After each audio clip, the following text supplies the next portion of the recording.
হাতে মেখে শুটকি দিয়ে মূলা রান্না করলাম। তারপরে হচ্ছে মুরগির চামড়া রান্না করছে আলু দিয়ে, অসম্ভব মজা হয়েছে।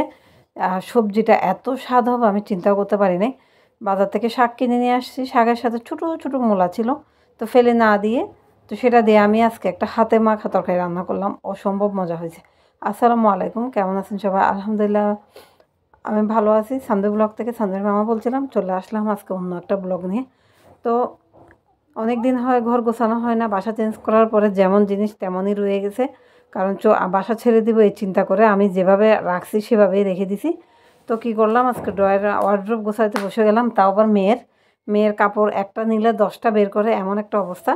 তো কী করলাম, ভাঁজ করে যেগুলো গরমের পোশাক সেগুলো আলাদা করে ফেললাম, কারণ এগুলো তো এখন আর পরবে না। আর যেগুলো এখন ঠান্ডা আসছে এখন পরবে সেগুলো আলাদা করে ফেললাম। আলাদা করেও লাভ নাই, এটা দেখা যাবে ঘন্টাখানেক পরে এলোমেলো হয়ে যাবে। তো আমি সব কিছু ভাগ করে করে আলাদা করে ওর ওয়ার্ড্রোবের মধ্যে রেখে দিলাম। তারপরে বাকি ওয়ার্ড্রোবগুলো সম্পূর্ণ সব কিছু গুছিয়ে ফেললাম, আপনাদের সাথে শেয়ার করবো একটু পরে। কারণ সব কিছু তো দেখানো যায় না, কারণ সময়ের দরকার। তা মোজাগুলো আলাদা করে নিলাম, শীত আসছে, কখন বাইরে যায় তখন হঠাৎ করে মোজার প্রয়োজন হয়। তো হলো আমি ঘরটা গুছিয়ে ফেলছি। মানে আমার যা আছে তা আর কি, আমার তেমন কিছু নাই ঘরে, তেমন কোনো ফার্নিচার নাই, যা আছে তাই দেখালাম। আর মেয়ে উল্টা হয়ে শুয়ে আছে। কার ঘরের বাচ্চা এরকম বলেন তো? আমার ঘরের বাচ্চাটা হচ্ছে একটু অন্যরকম, ভিন্ন রকমের। আর ও উল্টা হয়ে শুয়ে টিভি দেখতেছে। এদিকে আমি ওয়ার্ডরোব গুছাইছি, সব কিছু আপনাদের সাথে শেয়ার করতেছি। শীতের সোয়েটারগুলো বের করলাম, তারপরে একটা একটা করে এক একটাতে এক একটা রাখলাম। তারপরে কিছু বালিশ রাখলাম, আর পাতলা কাঁথাগুলো রেখে দিয়েছি, এগুলো এখন আর প্রয়োজন নাই। তারপরে আর 2টা ড্রয়ারের মধ্যে এগুলো রেখে দিছি। এখন বাকি আছে ড্রেসিং টেবিলটা গোছানো, এটা আর আজকে গোছাবো না, যেদিন গোছাবো সেদিন আপনার সাথে শেয়ার করবো। তারপর আলমারিটা এক সাইড গুছাই ফেললাম, আর এক সাইড গুছাই নাই। আমি যখন বাসাটা চেঞ্জ করে নিচে আসি, যেভাবে লাগেছে জিনিস যেভাবে থাকে ব্যাগের মধ্যে যেভাবে থাকে সব সেভাবে রয়ে গেছে। এই যে আমি এখনও কোনো ব্যাগও খুলি নাই, যেটা বেশি প্রয়োজন সেটাই বের করছি। এই যে লাগেজের মধ্যে কাপড়, সেটা আলমারির মধ্যে এমনি ভরে রাখছি, এখনও বেরও করি নাই। শুধু আজকে অল্প স্বল্প কিছু গোছালাম, সম্পূর্ণ গুছিয়ে আপনাদের সাথে আবার শেয়ার করব। তো যাই হোক, যেটা প্রয়োজন সেটাই করলাম, এই আর কি। তো সব কাজ সেরে চলে আসলাম রান্নাঘরে। তো বাজার থেকে মূলা শাক নিয়ে আসছে। তো মূলা শাকের সাথে ছোট ছোট মূলা আর ডাঁটা রয়ে গেছে। তো একবার ভাবছি ফেলে দেবো, আবার ভাবলাম না, ফেলে কেন দেবো, এটা দিয়ে তো অসম্ভব মজার একটা তরকারি অবশ্যই রান্না করা যায়, যেটা আমার মা রান্না করতো।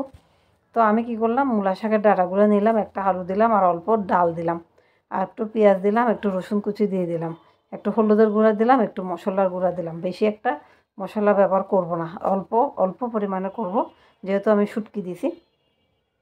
তো দিয়ে একটু লবণ দিয়ে দিলাম, দিয়ে ভালো করে এটাকে আমি হাতে মেখে নেব। তার আগে একটু করে তেল দিয়ে নিলাম, তেল দিয়ে একদম হাতে ভালো মতো মানে মশলাটা মাখিয়ে ফেলবো।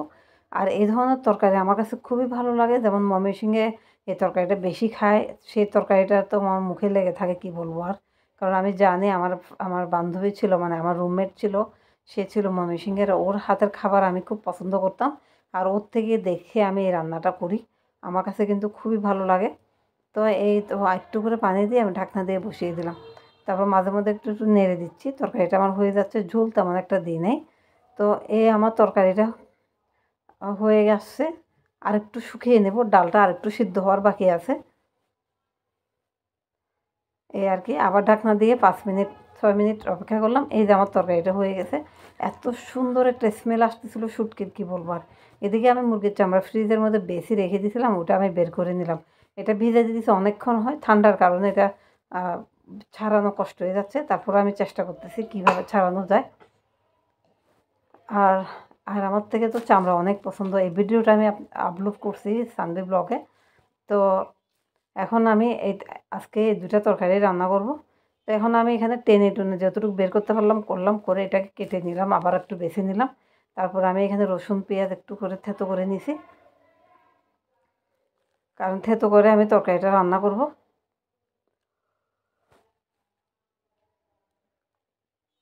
এদিকে আমি চুলার মধ্যে তেল দিয়ে দিলাম, আর একটু করে জিরা দিয়ে দিলাম, তারপর থেতো করে রসুন পেঁয়াজও দিয়ে দিলাম, মশলা দিয়ে দিলাম। এটার রেসিপিটা আমি ছেড়ে দিছি অলরেডি, আপনারা দেখে নেবেন।